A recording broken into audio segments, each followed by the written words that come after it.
Number 10. The early years. Back in the 1400s, Lithuania was massive. At this time, it was one of the largest countries in Europe. Comparing those statistics to its current size of barely over 25,000 square miles, it's enough to make you wonder how this can be. During the 15th century, its territory included present-day Belarus and western Ukraine, two fairly large nations.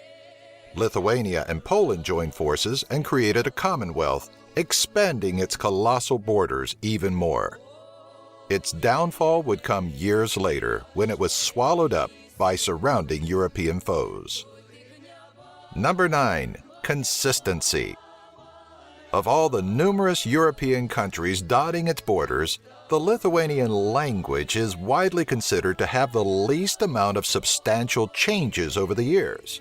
That accounts for the country's value for those studying linguistic development.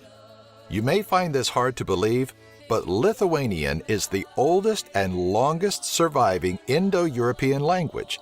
Yet, it's extremely difficult for an outsider to learn because of many complex rules of thumb.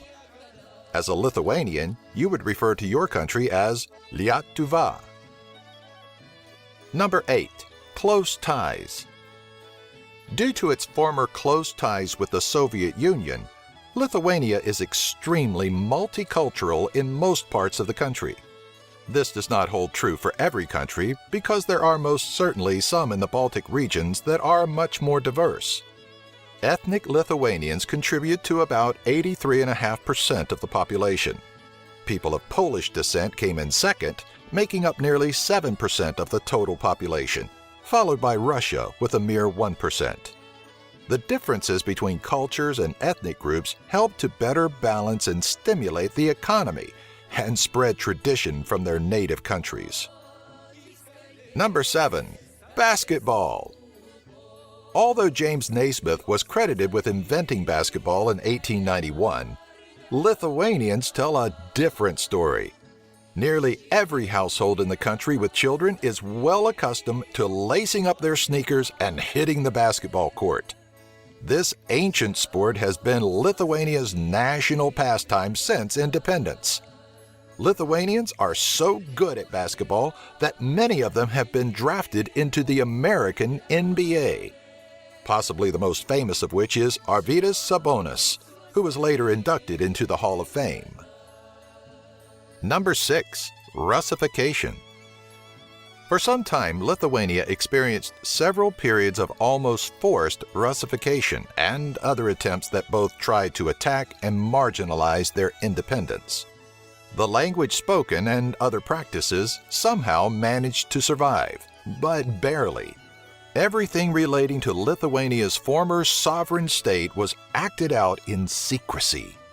In the end, their way of life lived on, thanks to smuggled books and various forms of homeschooling practices held underground.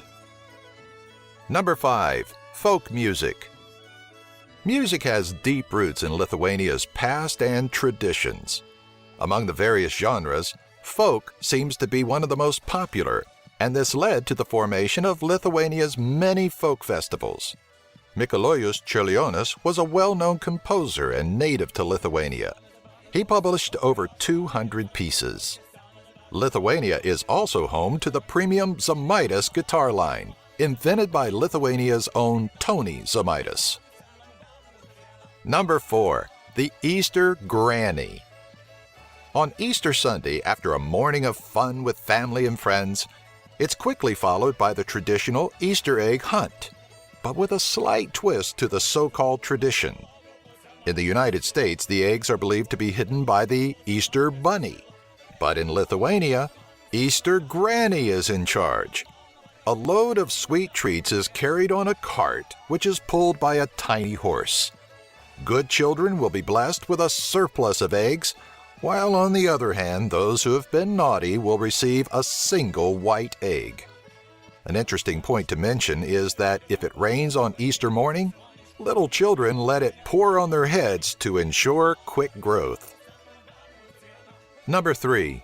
Religious beliefs. Lithuania is predominantly Roman Catholic, which makes up for 79% of its population.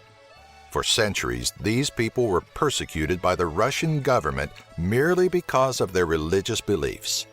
Because of trade and travel, people have brought their own systems of belief with them, including the Tatars from Islamic beliefs and the Eastern Orthodox, which came directly from Russia. And, statistically speaking, the parts of Lithuania where there is a higher concentration of religious folk, crime is almost non-existent. Areas of Lithuania with the largest populations of uncategorized spiritual affiliations, crime has risen dramatically in recent time. Number 2, get it while it's hot. Now that's what I call good eating. Lithuania has a wide variety of food, something for everyone, literally. Most dishes are served with bread if it's not already part of the main course. Often a soup, of any kind imaginable, accompanies the bread. Zeppelins are likely the country's most popular food. They look much like a dumpling and have a roundish shape. They're primarily made from potatoes and stuffed meat, which is packed on the inside. It's common for the zeppelin to be served with mushroom sour cream, only adding to the robust flavors. Nutritionists from the country will tell you that it's some of the best eating in the world in terms of dietary supplement and their limited yet filling portion sizes. Number 1, professional activist. In 1990, the American TFP, along with its organizations from around the world, gathered 5,218,520 signatures in order to free Lithuania from Communist Russia's iron grasp. The petition worked and now holds a place in the Guinness Book of World Records for most signatures gathered for a petition.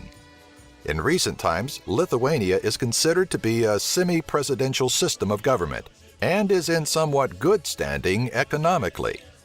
Hopefully, it will continue to thrive and prosper, one day booming back to the success they once could have had if it were not for the Axis powers.